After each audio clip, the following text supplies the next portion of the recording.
लगता सवाल में आप सभी का स्वागत है। मैं हूं आपके साथ कांची बंसल। बंगाल में जल्द ममता बनर्जी की सरकार गिरने वाली है और सत्ता की चाबी बीजेपी के हाथों में आने वाली है। यह दावा इसलिए किया जा रहा है क्योंकि बंगाल में बीजेपी ने बड़ा खेला कर दिया है।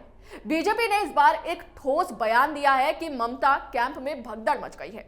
दरअसल शुभेंदु अधिकारी, सुकांत मजूमदार के बाद अब केंद्रीय मंत्री निशीथ प्रामाणिक ने दावा किया है कि टीएमसी के 40 से 45 विधायक बीजेपी के संपर्क में हैं, जिससे बंगाल के सियासत पर कई सवाल सुलग रहे हैं।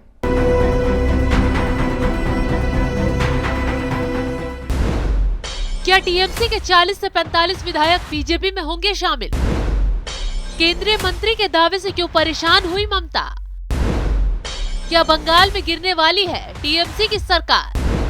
कैसे बीजेपी के हाथ में आएगी सत्ता की चाबी?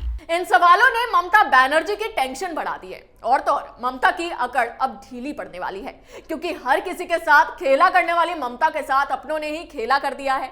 आगे कुछ बताएं उससे पहले कोच बिहार बीजेपी के सांसद और केंद्रीय गृह राज्य मंत्री निशीथ प्रामाणिक ने जो कुछ कहा है वो बयान सुनवाते हैं, क्योंकि उनके बयान से आप लोगों के भी होश उड़ जाएंगे।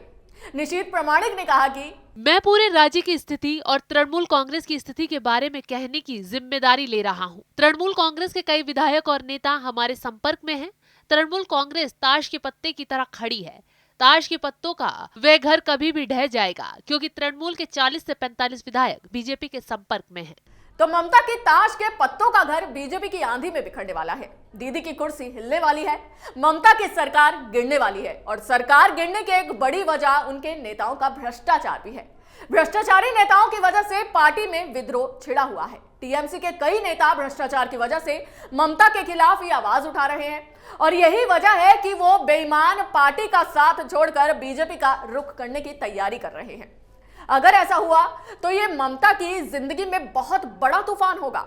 वैसे भी इस बार बीजेपी छाती ठोक कर दावा कर रही है और गृह राज्य मंत्री निशीथ प्रामाणिक ने भी पार्टी की बैठक में इस तरह की टिप्पणी की है। उनके दावों ने टीएमसी में हड़कंप मचा दिया है। वहीं बौखलाते हुए टीएमसी सांसद निशीथ प्रामाणिक पर पलटवार कर रहे हैं और कह रहे हैं कि वो नहीं जानते कि 2024 के बाद वो कहां होंगे। अपना टीएमसी को पता नहीं है, लेकिन बीजेपी पर तंज पूरी ताकत से कस रहे हैं, यानी अभी भी पूरी अकड़ दिखाई जा रही है। लेकिन एक बात साफ है कि दिसंबर ममता बनर्जी पर भारी पड़ने वाला है, क्योंकि निशीथ से पहले शुभेंदु अधिकारी बार बार कह चुके हैं कि दिसंबर में धमाका होने वाला है। वहीं डायमंड हार्बर के लाइट हाउस मैदान में विपक्षी दल के नेता ने कहा था कि मैं दिसंबर में फिर आऊंगा, जीत का जश्न मनाया जाएगा, लड्डू लेकर आऊंगा, लेकिन कारण नहीं बता रहा हूं।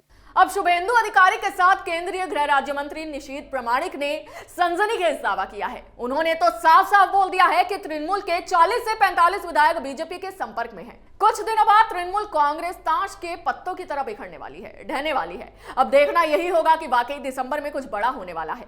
लेकिन एक सवाल यह भी है कि ममता की पार्टी बहुमत से भी ज्यादा सीटें लेकर सत्ता में बैठी हुई है, लेकिन क्या 45 टीएमसी विधायकों के जाने से वो सत्ता से भी जा पाएंगी? क्या बीजेपी 45 टीएमसी विधायकों को अपने पाले में जोड़कर बंगाल की कुर्सी पर बैठ जाएगी? तो चलिए ये आंकड़ा भी समझ लेते हैं। बंगाल में विधानसभा की टोटल 292 सीटें हैं, जिनमें से 2021 में टीएमसी को 213 सीटें मिली थी, जबकि बीजेपी को 77 सीटों पर संतोष करना पड़ा था। तो ऐसे में अगर राज्य में सरकार बनानी है तो बीजेपी को बहुमत के लिए 147 सीटें चाहिए, लेकिन अगर 77 में से 45 और विधायकों को जोड़ दें तो आंकड़ा सिर्फ 122 ही बैठता है। फिर भी बीजेपी सरकार नहीं बना सकती। लेकिन कहा जा रहा है कि बीजेपी सरकार बन पाए या फिर नहीं बन पाए, लेकिन ममता की सरकार गिरना लाजमी है, फिर चाहे बंगाल में राष्ट्रपति शासन क्यों ना लगे, क्योंकि बंगाल की जनता ममता बनर्जी के नेताओं के भ्रष्टाचार, ममता की तानाशाही, बंगाल में आए दिन हो रहे बवाल, हिंदुओं पर अत्याचार से परेशान हो चुकी है।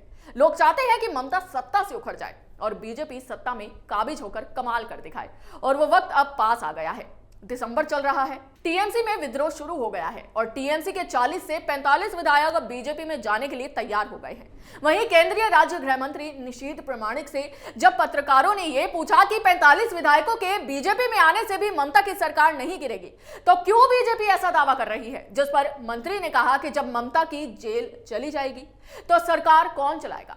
जिसके बाद पत्रकारों ने पूछा कि क्यों ममता बनर्जी जेल जाएगी।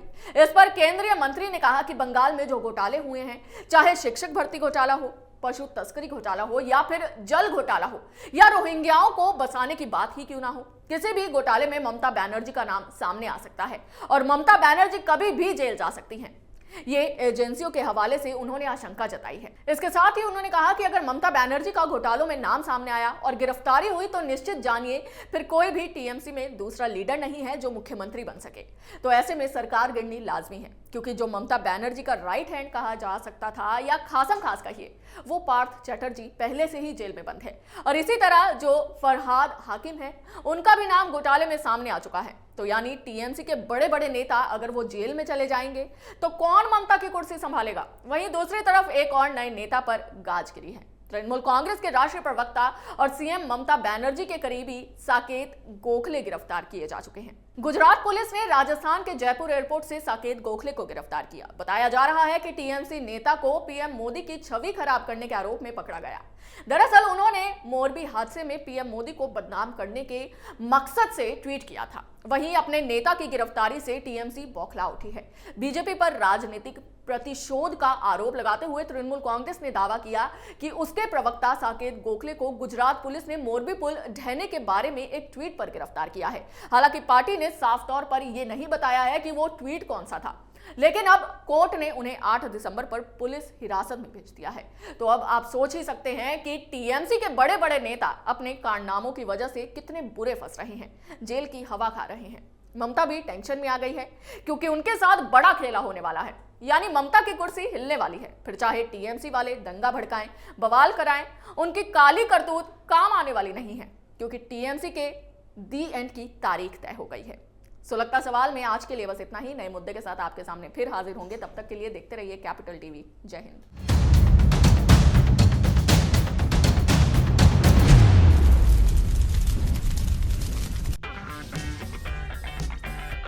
अगर आपको हमारा वीडियो पसंद आया हो तो इसे लाइक करें, हमारे चैनल को सब्सक्राइब करें और हाँ, बेल आइकन दबाना ना भूलें, ताकि आप तक हमारे वीडियो की नोटिफिकेशन पहुंचती रहे। आप अपना सुझाव हमें कमेंट बॉक्स में दे सकते हैं। हमारे साथ जुड़ने के लिए शुक्रिया।